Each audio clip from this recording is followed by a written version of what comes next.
नमस्कार, मैं शंभू कुमार सिंह और आप देख रहे हैं नेशनल दस्तक। आप लोग अभी टीवी अखबार देख रहे होंगे। टीवी पर क्या चल रहा है आज? योगी जी का अब्बा जान। आप सोचिए कितने शातिर हैं इस देश के जो जाति कास्टिस्ट जर्नलिस्ट हैं। इस खबर क्या लगता है आपको? योगी जी ने ऐसे ही बोल दिया है? तालिबान, पाकिस्तान, अफगानिस्तान टीवी चैनल ऐसे ही दिखा रहा है? क्या लगता है आप लोग को? मैनेजमेंट है ये। आपको पता है यूपी में क्या चल रहा है? बच्चे की मौत हो रही है, इंसेफ्लाइटिस है, वायरल है, बाढ़ है, फ्लड है। कल पंकज श्रीवास्तव मुझे बता रहे थे कि सोचिए पहले जब त्योहार होता था तो मीडिया क्या खबर चलाती थी? नकली मावा, फर्जी दूध, जहरीला दूध। उससे क्या होता था? सरकार के बारे में एक इमेज बनती थी कि ये सरकार निकम्मी सरकार है, बैठी हुई हाथ पर हाथ धर के। अब त्योहार पर क्या चलता है? अब क्या सारे मावा असली हो गए? दूध अच्छा हो गया? अब त्योहार पर सिर्फ त्योहार की बात होती है, गणेश चतुर्थी की बात होती है, सरस्वती पूजा की बात होती है, होली दिवाली की बात होती है। पहले बाढ़ आता था तो ऐसे लगता था जैसे देश डूब गया। बिहार में नीतीश की सरकार में बच्चों की मौत हुई थी। अजीत अंजुम गए थे वहां रिपोर्टिंग करने, तब चैनल में थे। आज वही अजीत अंजुम यूपी घूम रहे हैं, लेकिन वो क्या खबर कर रहे हैं? चुनाव में कौन जीतेगा, जबकि अभी 6 महीना चुनाव की बारी है। तो जो आपको दिख रहा है वो हो नहीं रहा है, जो हो रहा है वो दिख नहीं रहा है। अखबार में क्या चल रहा है, सोशल मीडिया पर क्या चल रहा है कि योगी जी ने फर्जी तस्वीरें छपवा दी। इससे क्या होगा? इसका इंपैक्ट क्या होगा कि जो योगी जी के समर्थक हैं वो और मजबूती से उनको जुड़ेंगे। उनको लगेगा कि योगी जी को लोग नीचा दिखा रहे हैं।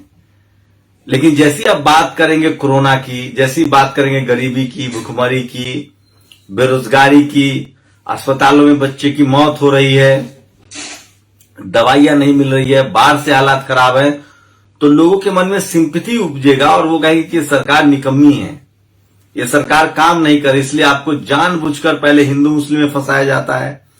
अब हिंदू मुस्लिम में कम। अब देखिए एक विडंबना, देखिए इस देश के जितने लिबरल सवर्ण समाज के लोग हैं वो हिंदू मुस्लिम के मुद्दे पर मुसलमानों के साथ खड़े रहेंगे, लेकिन जब ओबीसी का मसला होगा, एससी एसटी का मसला होगा, आरक्षण का मसला होगा, रोजी रोटी का मसला होगा, नौकरी चाकरी का मसला होगा, इस पर वो मुंह में दही जमा लेंगे।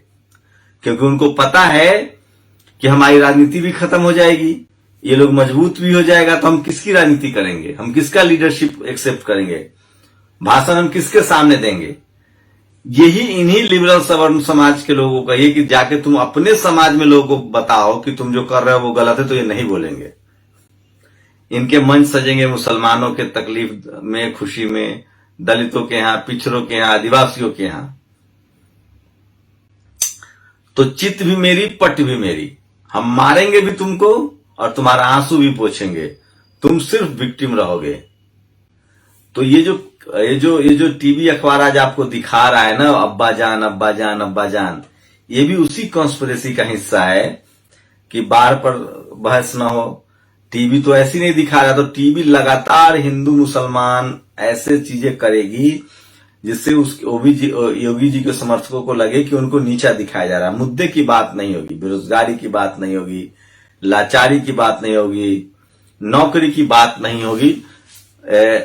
तो आपको समझना पड़ेगा कि क्या होगा। आर्थिक नीति की बात नहीं होगी, भारत चारों तरफ से कैसे, भारत की संप्रभुता कैसे सुरक्षित रहेगी, उसकी बात नहीं होगी। तो समझिए, इसे कहते हैं मीडिया मैनेजमेंट, और उससे आगे कहते हैं इसको हेडलाइंस मैनेजमेंट।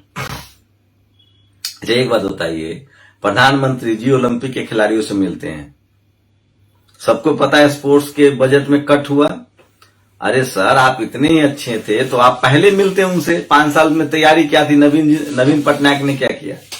वो हॉकी को स्पॉन्सर कर रहे थे पिछले 5 साल से। तो ये जो मार्केटिंग है ना, ये मार्केटिंग से सरकार चल रही है, मीडिया के दम पर सरकार चल रही है। और मीडिया में वो ताकत होती है कि दोषी को निर्दोष और निर्दोष को दोषी साबित कर दे।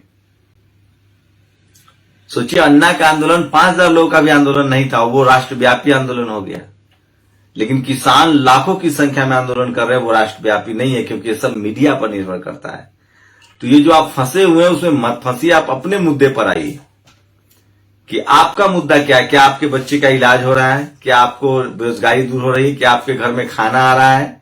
क्या सैनिकों की सैलरी मिल रही है, क्या निजीकरण नहीं हो रहा है, क्या आपकी तनख्वाह बढ़ी है, घटी है, आपकी जिंदगी बेहतर हो रही है कि नहीं। तो ये सब समझना पड़ेगा आपको। इसलिए मैं कह रहा हूं कि ख्याली पुलाव से बचिए, मुद्दे की बात कीजिए। लेकिन विडंबना इस देश की कि बहुत शातिर लोग हैं जो इस देश में 90% लोगों को गरीब, लाचार, बेबस और नेता विहीन बनाए रखना चाहते हैं।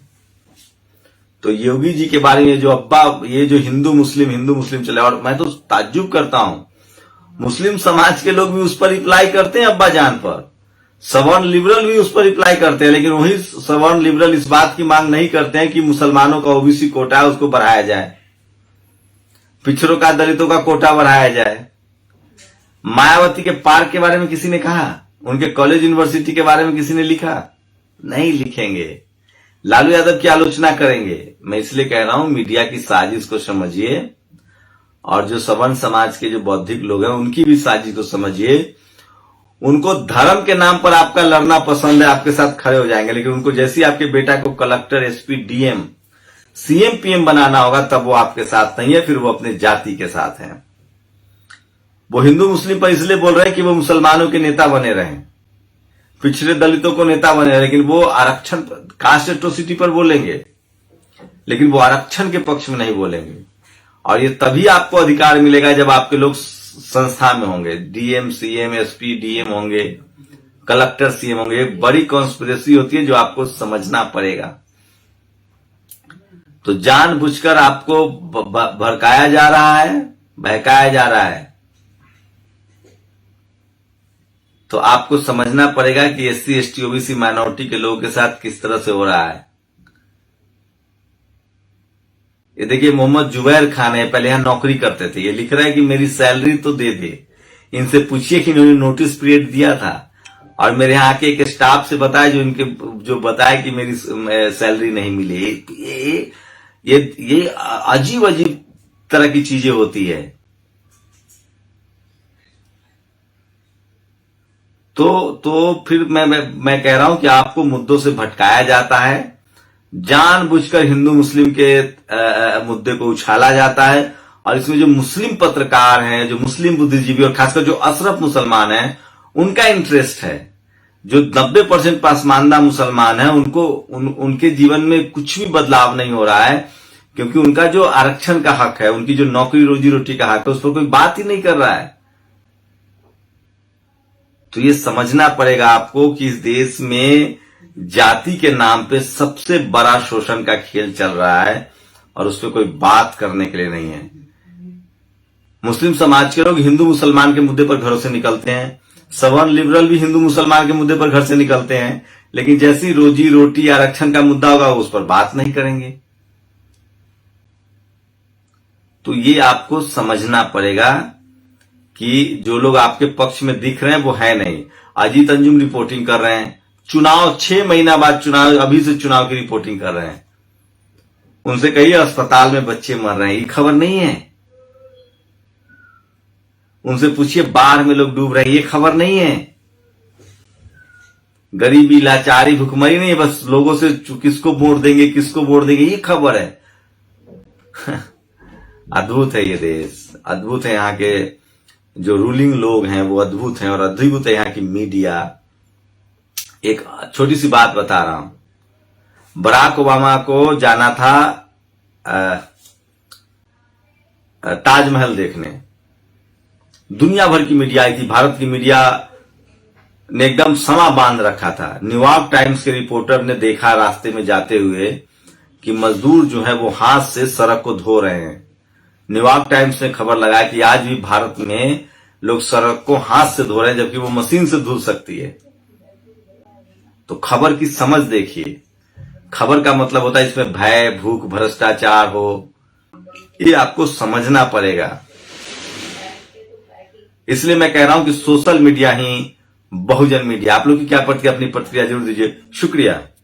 नेशनल दस्तक की आपसे गुजारिश है कि अगर इसको बचाना चाहते हैं तो नेशनल दस्तक को सब्सक्राइब करने के लिए रेड कलर के सब्सक्राइब बटन को दबाएं, फिर बेल आइकन की घंटी दबाएं। नेशनल दस्तक को बचाने के लिए बहुत जरूरी है कि हर खबर को शेयर करें, लाइक करें, कमेंट जरूर करें।